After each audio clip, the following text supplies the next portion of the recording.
What is up, ladies and gentlemen? Come with me inside my camper. So, welcome to the Brandon Coin YouTube channel. In today's video, we're going to be talking about keeping your camper warm so your pipes don't burst, because winter's coming faster than we expected. So, hey everybody, how y'all doing? North Carolina has been like mildly cold for the last couple weeks. 60s, every now and then it would touch like 50 degrees at night. I got a notification tonight it's getting it down to 31, tomorrow 29. So I have not winterized my camper yet. We were actually just camping in it like a week ago, and we still have to do some cleaning and stuff before we're ready to put it up for the winter time. So I was like, well, I need to put some heat in here because it's got to keep it semi-warm so that way the pipes don't bust. Now, I do have like an Arctic model, so, you know, the pipes are like extra insulated, all that kind of bull jive. Normally, in the past, I've always put, like, I have an electric fireplace. I'd turn that on, plug it up to the house, or put in a little electric heater. But I'm like, this year, it's sitting right here. We got a Wi-Fi signal.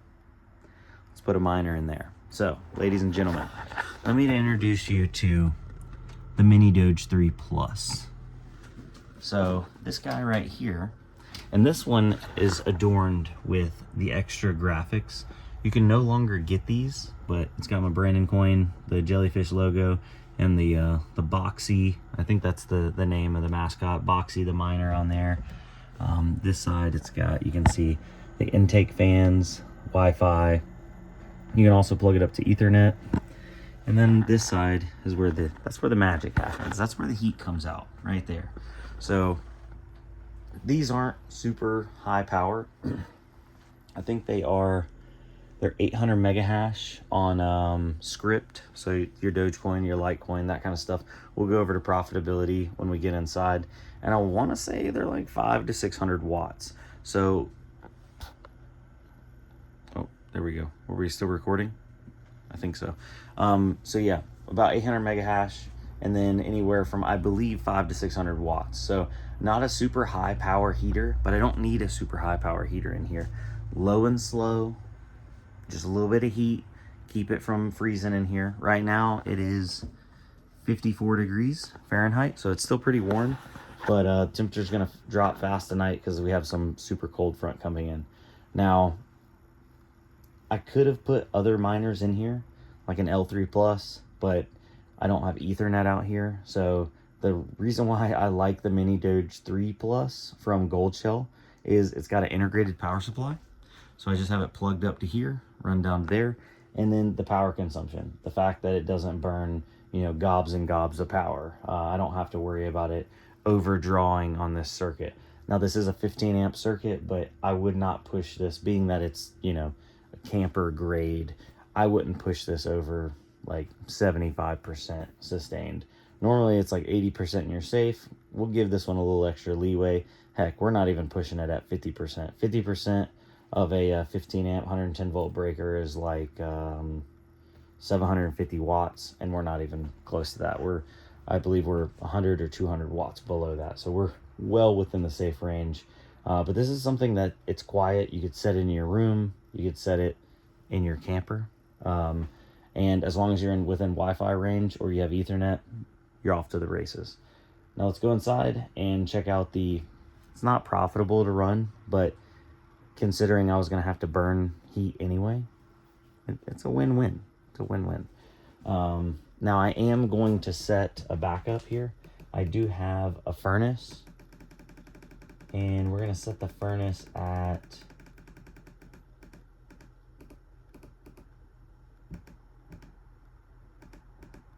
40. We're going to set the furnace at 40 degrees Fahrenheit. So if that little guy can't keep my camper at least at 40 degrees, then I have a propane. It'll kick on. It'll, you know, throw a little bit of heat in here, pull it up to 40 degrees, and then it'll kick off. I just don't want to heat with propane entirely because propane is expensive. Now let's go turn that propane on. See, it's the Springdale Arctic package. The salesman tried to tell me, oh, you don't have to winterize it because it's got the Arctic package. That's a lie. I didn't winterize it the first year I had it, and it ended up busting not a pipe underneath, but I have a outdoor shower and it's got like a cover over it.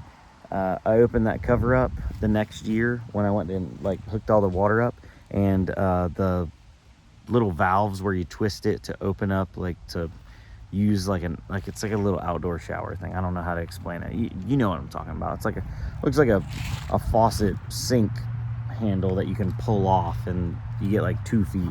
Well, anyway, that had froze and cracked and there was water spraying everywhere. So I brought it in. Luckily they were like, oh, blah blah, you know, warranty. And they're like, warranty is not supposed to cover you know, pipes bursting. And I'm like, hey, the salesman said this is an Arctic package, and I didn't know North Carolina was considered Arctic. So luckily the salesman, you know, stuck by it, because we hadn't even had it for a full year, and they fixed it. But from now on, he's like, yeah, my bad, you do have to winterize them. So every year I get the little RV, you know, antifreeze, run it through everything, and we're Gucci.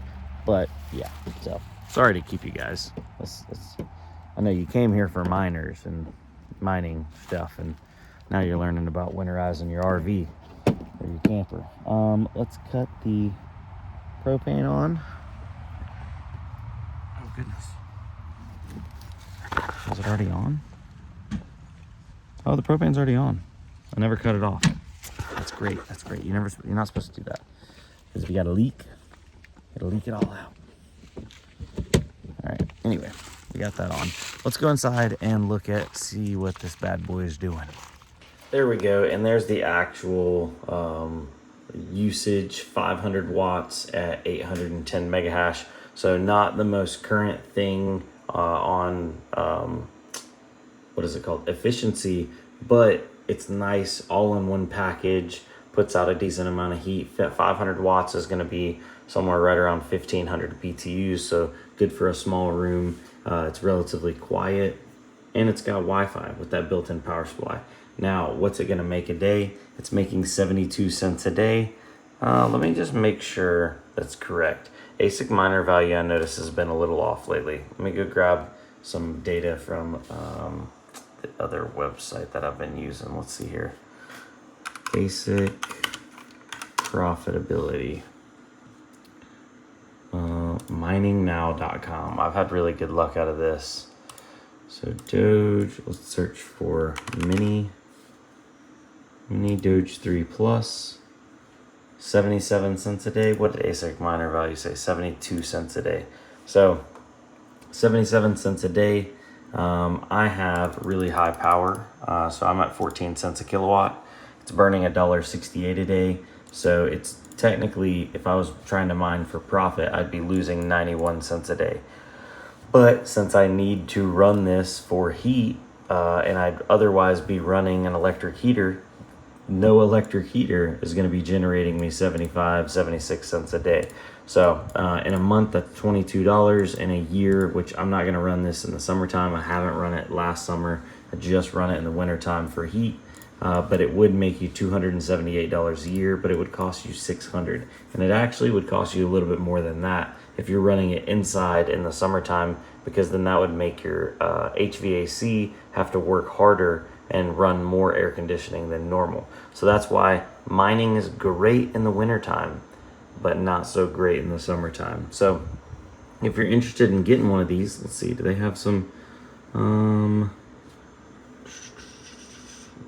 8676666 ZC miner, but they are based in Hong Kong, so you're gonna have to deal with shipping, and you're also gonna have to deal with a tariff/import. I have just actually partnered with Gold Shell on being able to resell some from a US warehouse. So that means no crazy shipping times. It's 2 to 4 business days, and then also no tariffs, no duties, no import fees, nothing like that. It ships from inside the US to the US. So I'll put a link down below in the description if you want to grab that, or if you want to pick up one from ASL Miner. I am affiliated with them, and I have a $30 off code, but yeah, I'm selling these significantly cheaper than than these guys. Not that I think it's bad. I'm just letting you guys know. Anyway, I'll catch y'all on the flip side. Adios, ladies and gentlemen.